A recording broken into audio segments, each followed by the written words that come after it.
நமச்சிவாய வாழ்க. நாதன்தாள் வாழ்க. இமைப்பொழுதும் என் நெஞ்சில் நீங்காதான் தாழ் வாழ்க. வாழ்க வளமுடன். அனைவருக்கும் இனிய வணக்கங்கள். 2025ஆம் ஆண்டு மார்ச் மாதம் நடைபெற உள்ள சனி பெயர்ச்சியால் எந்தெந்த ராசிக்காரர்களுக்கு 7.5 சனி, அஷ்டம சனி, கண்டக சனி, அர்த்தாஷ்டம சனி நடைபெறப் போகிறது. இதனால் மேசம் முதல் மீனம் வரை 12 ராசிகளுக்கு 2025இல் எப்படி இருக்கும் என்பதனை பற்றி விரிவாக காண்போம். நீண்ட நாட்களாக தனது கும்பராசியில் அமர்ந்திருந்த சனி பகவான் தற்போது கும்பராசியில் இருந்து வெளியேறி குரு பகவானின் ஆதிக்கத்தில் உள்ள மீனராசியில் பிரவேசிக்க உள்ளார். திருக்கணித பஞ்சாங்கத்தின்படி 2025ஆம் ஆண்டு மார்ச் மாதம் 29ஆம் தேதி இரவு 9:44 கும்பராசியில் உள்ள புரட்டாதி நட்சத்திரம் 3ஆம் பாதத்தில் இருந்து மீனராசியில் உள்ள புரட்டாதி நட்சத்திரம் 4ஆம் பாதத்திற்கு பெயர்ச்சியாக உள்ளார். முதலில் நாம் காண இருப்பது 7.5 சனி. 7.5 சனியை 2.5 ஆண்டு காலமாக பிரித்து சொல்லலாம். முதல் 2.5 வருடத்தை விரயசனி என்றும், அடுத்து வரக்கூடிய 2.5 வருடத்தை ஜென்மசனி என்றும், இறுதியாக வரக்கூடிய 2.5 வருடத்தை பாதச்சனி என்றும் அழைக்கின்றோம். கடந்த ஆண்டு 2023இல் இருந்து மகர ராசிக்கு பாதசனியும், கும்பராசிக்கு ஜென்மசனியும், மீனராசிக்கு விரயசனியும் நடைபெற்று வருகிறது. இனி வரக்கூடிய சனி பெயர்ச்சியால் மேச ராசிக்காரர்களுக்கு 7.5 சனி ஆரம்பித்து அடுத்த 2.5 வருடம் விரயசனி நடைபெற உள்ளது. மீன ராசிக்கு விரயசனி முடிந்து ஜென்மசனியும், கும்பராசிக்கு ஜென்மசனி முடிந்து பாதசனியும் நடைபெற உள்ளது. மகர ராசிக்காரர்கள் 7.5 சனியில் இருந்து முழுமையாக விடுதலை அடைய உள்ளீர்கள். ராசிக்கு 4ஆம் இடத்திற்கு சனி பகவான் வரும் பொழுது நடைபெறுவது அர்த்தாஷ்டம சனியாகும். ராசிக்கு 7இல் சனி பகவான் வரும்போது நடைபெறுவது கண்டக சனியாகும்.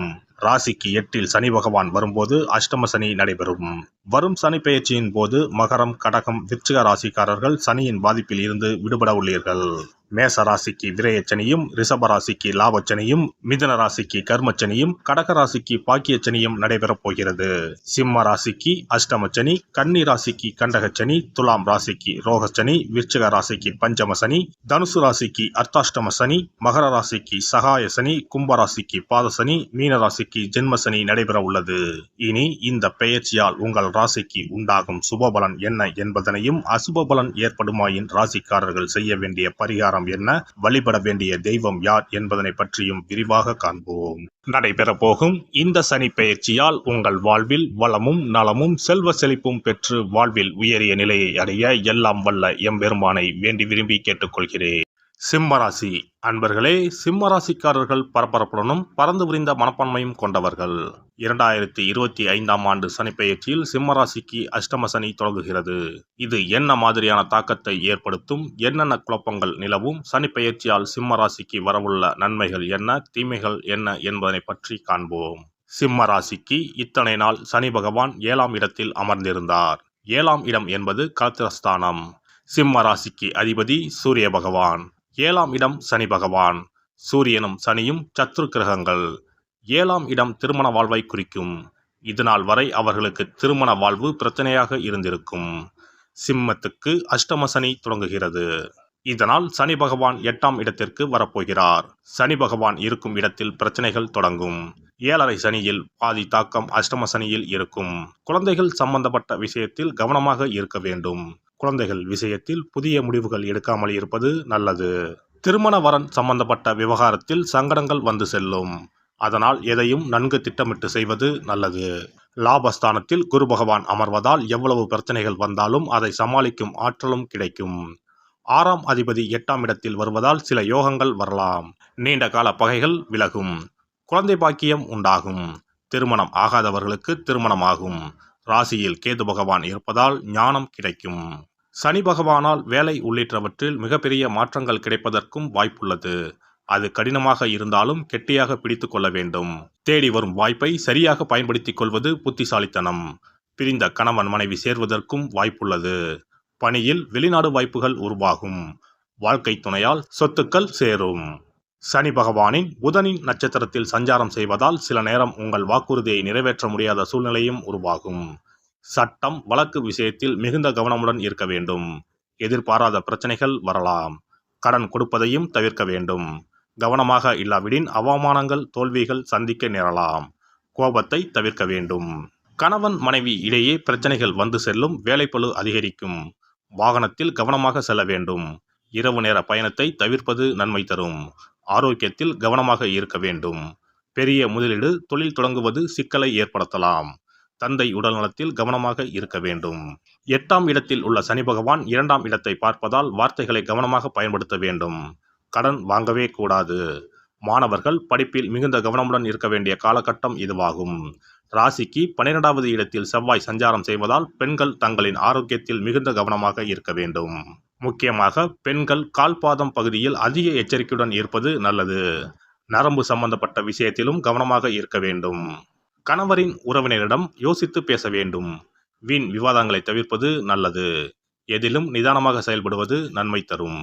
எளியவர்களுக்கு தானம் செய்வது, மாற்றுத்திறனாளிகளுக்கு அன்னதானம் செய்வது, வளர்பிறை மற்றும் தேய்பிறை அஷ்டமி திதிகளில் பைரவர் வழிபாடு, சனிக்கிழமை சிவாலயங்களில் வழிபடுவது, திருநள்ளாறு சென்று நீராடி சனி பகவானுக்கு அபிஷேகம் செய்து பரிகாரம் செய்யலாம். சிறப்பு பரிகாரம். நவ கிரகங்களில் சனி பகவான் நீதி தவறாதவர். அவரவர் கர்ம வினைகளுக்கு உரிய பலனை தவறாமல் வழங்குபவர். பொதுவாக சனி பெயர்ச்சி என்றாலே எல்லோரும் பயப்படுவார்கள். அப்படி பயப்பட வேண்டிய அவசியமே இல்லை. சனி பகவானால் பாதிப்புகள் ஏற்படும் பட்சத்தில் பாதிப்பில் இருந்து விடுபட பல எளிய பரிகாரங்கள் உள்ளன. ஒரு கைப்பிடி பச்சரிசியை எடுத்துக்கொண்டு அதை நன்றாக பொடி செய்து கொள்ள வேண்டும். பிறகு சூரியனை வழிபட வேண்டும். சூரியனை வழிபட்ட பிறகு குளக்கரையிலோ மரத்தின் அடியிலோ உள்ள விநாயகரை 3 முறை வலம் வந்து வழிபட்டு விட்டு பொடி செய்த பச்சரிசி மாவை தரையில் போட வேண்டும். அப்படி போடும் மாவை எறும்புகள் எடுத்துச் செல்லும். குறிப்பாக வன்னி மரத்தின் அடியில் இருக்கும் விநாயகரை வலம் வருவது மிகவும் விசேஷம். இந்த பரிகாரத்தை எப்போதுமே தொடர்ந்து செய்வது மிகவும் நல்லது. ஒருவருக்கு சனி தசை வந்துவிட்டால் அவருக்கு சந்தேக புத்தி வந்துவிடுகிறது. யார் சொல்வதையும் ஏற்றுக்கொள்ள மாட்டார்கள்.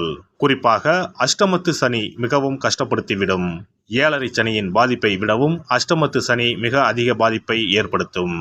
அஷ்டம சனி நடப்பவர்கள் சனியினால் ஏற்படக்கூடிய பாதிப்புகளில் இருந்து விடுபட பின்கூறும் நியதிகளை கடைபிடித்தால் பாதிப்புகளின் தாக்கத்தில் இருந்து விடுபடலாம். சனி தசை நடக்கும்போது எந்த செயல் செய்தாலும் தாமதமாகும். அதற்காக கோபப்படக்கூடாது. பொறுமையாக இருக்க பழகிக்கொள்ள வேண்டும். தினமும் காகத்துக்கு எள் கலந்த சாதம் வைக்கவும். பிரதோஷ பூஜைகளில் பங்கேற்பது நல்லது. சனிக்கிழமை தோறும் சனி பகவானுக்கு இரும்பு அகல் விளக்கில் நல்லெண்ணெயில் தீபம் ஏற்றி வழிபடவும். கருங்குவளை மலர்களால் சனி பகவானுக்கு அர்ச்சனை செய்து வரலாம். வன்னி மர இலைகளை மாலைகளாக தொடுத்து சிவபெருமானுக்கு சனிக்கிழமை தோறும் சாற்றி வணங்கி வழிபடவும். சனிக்கிழமை அன்று அசைவ உணவு கண்டிப்பாக சாப்பிடக்கூடாது. சனிக்கிழமை தோறும் நல்லெண்ணெய் குளியல் செய்தால் கெடுதல் குறையும். விநாயகர் வழிபாடு செய்யலாம். அனுமன் வழிபாடு சனி பகவானின் தொல்லைகளை குறைக்கும். ஞாயிற்றுக்கிழமை மாலை ராகு கால வேளையில் கால பைரவரை வணங்கி வரலாம். தேய்பிறை அஷ்டமி நாளில் கால பைரவரை வணங்கி வருவது நன்மை தரும். ஏழை மாணவர்களின் படிப்பு செலவுக்கு உதவலாம். சனி பிரதோஷ வழிபாடு செய்வது சிறப்பு. அன்னதானத்துக்கு உதவி செய்யலாம். சித்தர்களின் பீடங்கள், ஜீவ சமாதி பீடங்களுக்கு சென்று வணங்கி வழிபடலாம். வன்னி மரத்தை சுற்றி வந்து வணங்க வேண்டும். இதனால் சனி பகவானின் கொடுமையான பாதிப்புகள் விலகிவிடும். பிரதோஷ காலத்தில் சிவபெருமானுக்கு வில்வ இலை கொடுத்து வணங்க வேண்டும். தினமும் ராமநாமம் ஜபித்து வந்தால் சனி பகவானின் தொல்லையிலிருந்து தப்பிக்கலாம். கால்கள் இல்லாமல் நடக்க இயலாதவர்களுக்கு இயன்ற உதவியை செய்யலாம். இந்த வழிமுறைகளை முறையாக கடைபிடித்து சனியினால் ஏற்படக்கூடிய பாதிப்புகளின் தாக்கத்தில் இருந்து விடுபடலாம்.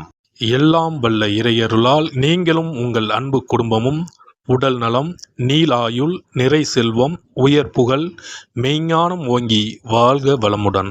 இந்த வீடியோ பதிவு உங்களுக்கு பிடித்திருந்தால் லைக் பண்ணுங்க, கமெண்ட் பண்ணுங்க, ஷேர் பண்ணுங்க. மறக்காம சப்ஸ்கிரைப் பண்ணுங்க. பக்கத்துல இருக்கிற பெல் பட்டனை கிளிக் பண்ணுங்க. நன்றி, வணக்கம். ஓம் நமச்சிவாய. சிவாய நம.